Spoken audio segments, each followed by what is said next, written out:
Vallabh youth organisation દ્વારા નવનિર્મિત એવા 9 ઓક્સિજન પ્લાન્ટના લોકાર્પણમાં હાલ મુખ્યમંત્રી વિજય રૂપાણી સંબોધન કરી રહ્યા છે। સીધા જઈએ ત્યાં જેમને સતત પ્રેરણા પૂજ્ય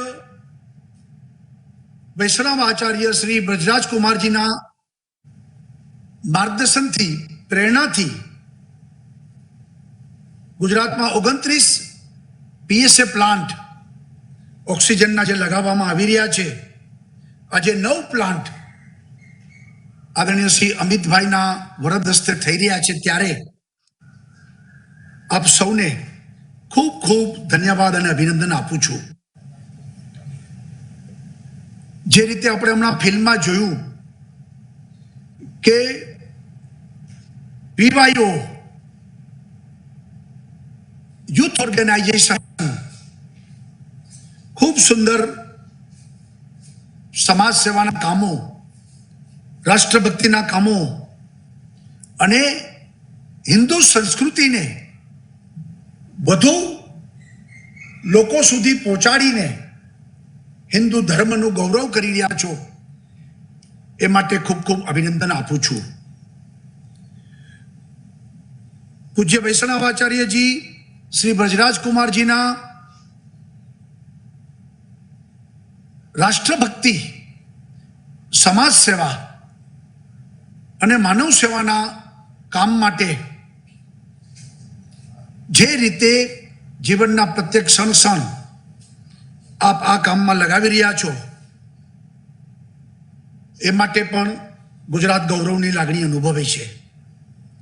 કોરોનાની મહામારીમાં આપણે ફર્સ્ટ વેવ ખૂબ સુંદર રીતે દૂર પસાર કર્યો, સેકન્ડ વેવને નિયંત્રિત કર્યું અને હવે થર્ડ વેવની પણ રાજ્ય સરકારે તૈયારી શરૂ કરી છે।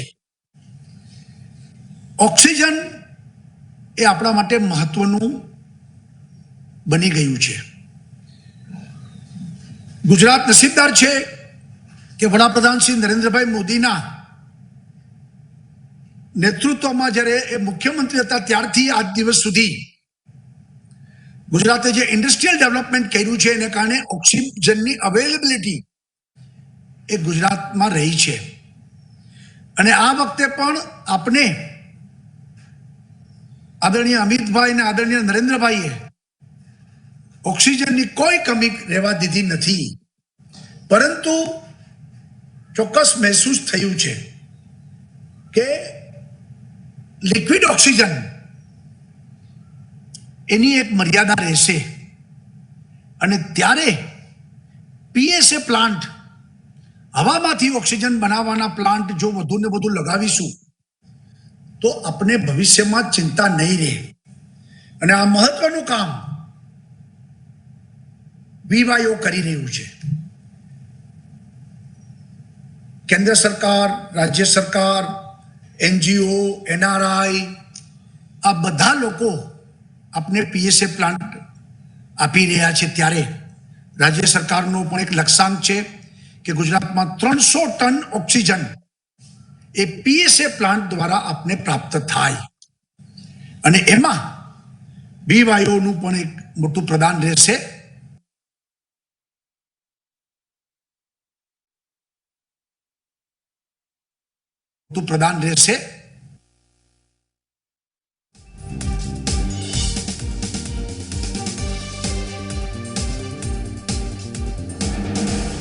વીવાયઓના કાર્યક્રમમાં મુખ્યમંત્રી રૂપાણીનું હાલ સંબોધન થઈ રહ્યું છે। લિક્વિડ ઓક્સિજનની એક મર્યાદા રહેશે અને સાથે સાથે તેમણે ખાસ એ કહ્યું છે કે જે આ પ્લાન્ટ લગાવવા જરૂરી છે તેમાં પ્રધાનમંત્રી અને કેન્દ્રીય ગૃહમંત્રીએ ઘણું જ કામ કર્યું છે।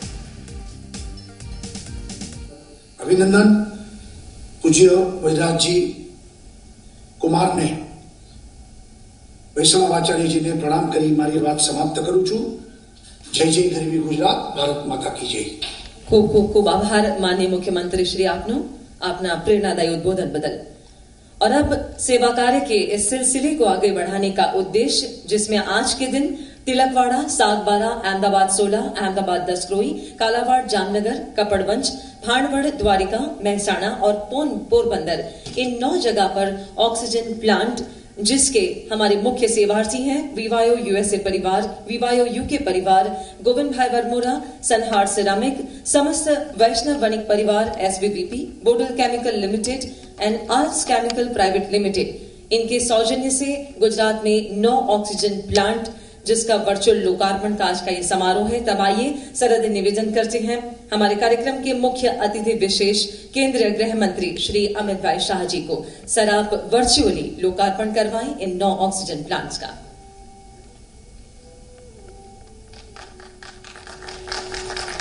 बहुत बहुत बहुत धन्यवाद। इसी के साथ गुजरात में 9 जगहों पर ऑक्सीजन प्लांट्स का ये वर्चुअल लोकार्पण हो चुका है माननीय केंद्रीय गृह मंत्री श्री अमित भाई शाह के कर कमलों से। बहुत बहुत धन्यवाद sir, thank you so much. Bharat देश की कानून व्यवस्थाओं और इसकी सुरक्षा की कमान संभाले हुए हमारे केंद्रीय गृह मंत्री श्री अमित भाई शाह, जिसका गुजरात और खासकर अहमदाबाद से एक अटूट नाता है, हमेशा से ही गुजरात के लिए उनके विशेष भावना होना ये स्वाभाविक है।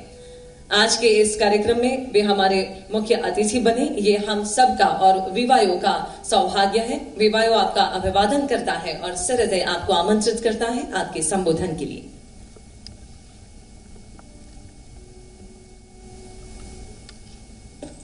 आज के कार्यक्रम में उपस्थित वैष्णवाचार्य पूज्य श्री सूरज कुमार जी महाराज के श्री चरणों में मैं प्रणाम करता हूं। मेरे साथ उपस्थित गुजरात राज्य के मुख्यमंत्री श्रीमान विजय भाई रूपाणी, गुजरात भाजपा के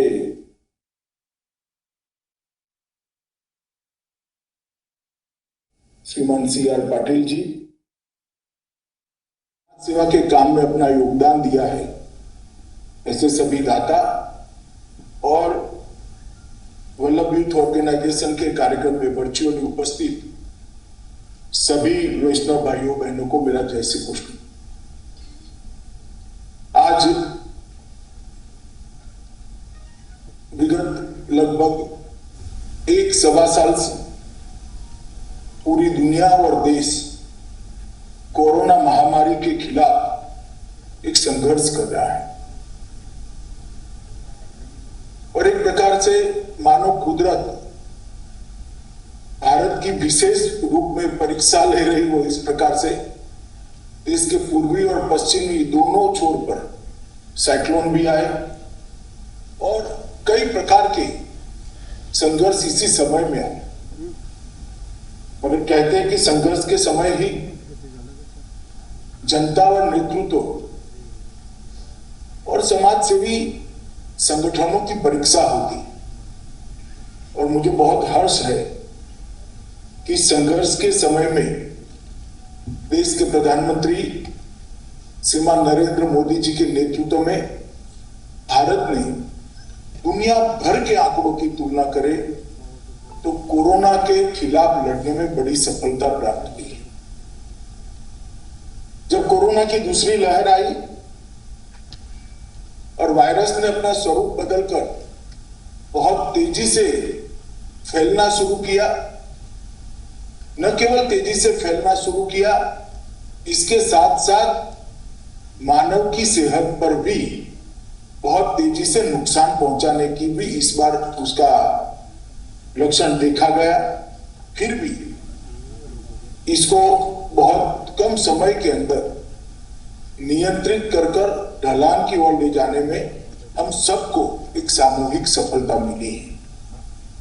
और जब एनालिसिस करते हैं कि भारत में जो सफलता मिली इसका मूल कारण क्या है, बहुत बड़े बड़े देश, मीडिया में इतनी बात अन्य देशों की नहीं आती, परंतु जब आप इलेक्ट्रॉनिक मीडिया के माध्यम से या सोशल मीडिया के माध्यम से जाएंगे तो बहुत विकसित देशों के अंदर भी पूरी व्यवस्थाएं चरमराती हुई दिखाई पड़ी। भारत के अंदर ये लड़ाई स्वस्थता के साथ, आयोजन के साथ और धैर्य के साथ लड़ी गई। और ये सफलता का कारण के मूल में जाते हैं तो दुनिया भर में महामारी के खिलाफ सरकारें लड़ती थी, यहाँ सरकार तो लड़ती ही थी, मगर सरकार के साथ 135 करोड़ लोग जो भारत के नागरिक हैं वो भी लड़ते थे। नरेंद्र भाई के नेतृत्व में सभी ने ये लड़ाई को बहुत अच्छे तरीके से लड़ा है। मैं आज इस प्रसंग पर कईयों ने जो अपनों को गंवाया है, कईयों को बहुत समय तक अस्पताल में रहना पड़ा है, उन सबके प्रति अपनी संवेदना व्यक्त करता हूं और उनके दुख में सहभागी होने का शब्दों से प्रयास भी करता हूं और ईश्वर ये विपत्ति सहन करने की आप सभी को प्रार्थना दे, इसके लिए भी मैं ईश्वर प्रार्थना करता हूं। इस विपदा के समय में अग्रिम पंक्ति के स्वास्थ्य कर्मियों ने, डॉक्टर, नर्सिस और स्वयंसेवी संस्थाओं ने, स्वयंसेवकों जिस प्रकार से अपने आप को अपना हित भूलकर समाज के लिए, दर्दियों के लिए, गरीबों के लिए काम किया है, वो मैं सभी को साधुवाद देना चाहता हूं और उन्हीं के कारण ये लड़ाई इस मुकाम पर पहुंची है। देश भर में ढेर सारी स्वयंसेवी संस्थाओं ने भी जो बन पड़े वो योगदान किया है। जब हमारे श्रमिक भाई वापिस जा रहे थे, सरकार अकेली वो काम नहीं कर सकती। देश भर में हजारों स्वयंसेवी संस्थाओं ने उनके भोजन का, पानी का, ठहरने की व्यवस्था करी और सबको अपने अपने गंतव्य स्थान पर पहुंचाने में बड़ी भूमिका अपनाई। इसी तरह से श्री ब्रज कुमार जी महोदय की प्रेरणा से आज वल्लभ यूथ ऑर्गेनाइजेशन के तत्वाधान में तिलकवाड़ा, सागबारा, अहमदाबाद, कालावड़, कपड़वंज, महसाणा, भानवड़ और पोरबंदर, ये 9 जगह पे ऑक्सीजन प्लांट का लोकार्पण हो रहा है। मुझे हर्ष है कि वीवाईओ ने उसमें मुझे शामिल होने का मौका दिया है, इसलिए मैं वीवाईओ और ब्रज कुमार जी महाराज का बहुत बहुत आभारी हूँ। ब्रज कुमार महाराज जी के नेतृत्व में वल्लभ यूथ ऑर्गेनाइजेशन जो चल रहा है वो अपने आप में एक अनूठा ऑर्गेनाइजेशन है। महाप्रभु जी की 18वीं पीढ़ी में ब्रज कुमार जी ने एक बहुत बड़ा इनिशिएटिव लिया है। देश भर के, दुनिया भर के वैष्णव संप्रदाय के युवाओं को वीवाईओ के तत्वाधान में एकत्रित कर धर्म के प्रचार प्रसार के लिए और समाज सेवा के लिए प्रेरित करना, मैं मानता हूं ये बहुत बड़ा एक प्रयास है और सफल प्रयास है। इसके लिए मैं ब्रज कुमार जी महाराज को भी बहुत बहुत बधाई देना चाहता हूं। 15 देशों के 46 शहरों में ये संगठन आज एक मूर्त रूप ले चुका है और 5 करोड़ वैष्णवों को संगठित करने का एक प्रयास, और ये संगठित शक्ति समाज सेवा में लगे, ये संगठित शक्ति धर्म प्रसार में लगे, ये संगठित शक्ति सद्विचार और अच्छे संस्कारों के साथ परिवारों को प्रेरित करे। इस प्रकार के जो आपके सारे कार्यक्रम हैं उसको पूरा देश उसकी प्रशंसा भी करता है, मैं भी आज उसकी प्रशंसा करता हूं। शायद वल्लभ यूथ ऑर्गेनाइजेशन सर्वप्रथम एनजीओ होगा जिसने गुजरात राज्य में 39 और 29 ऑक्सीजन प्लांट लगाए हैं और ये सभी ऑक्सीजन प्लांट हमारे पार्टी अध्यक्ष नड्डा जी, CR पाटिल जी, विजय कुमार जी, विजय भाई सबके हाथों से लगा